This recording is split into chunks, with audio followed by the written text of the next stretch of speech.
No, takže keď chcete urobiť prírodnú polievku, tak najskôr potrebujete ľad. Tuto mi kamoš zobral a dal ho do vody. Ďalej to treba zamiešať. Ďalej treba kameň zobrať, dať ho do vody a zamiešať ho. No dobre. A ďalej treba takú trávu, to je jedno čo, a zamiešať.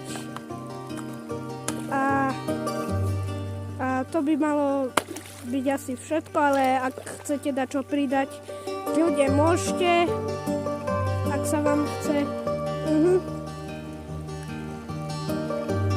Musíte mať aspoň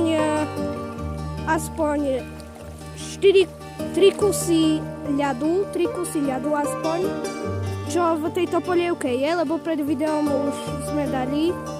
A teraz to treba zamiešať. No. Pekne.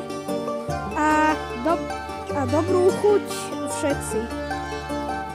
Dúfam, že toto video vám všetkým veľmi pomohlo.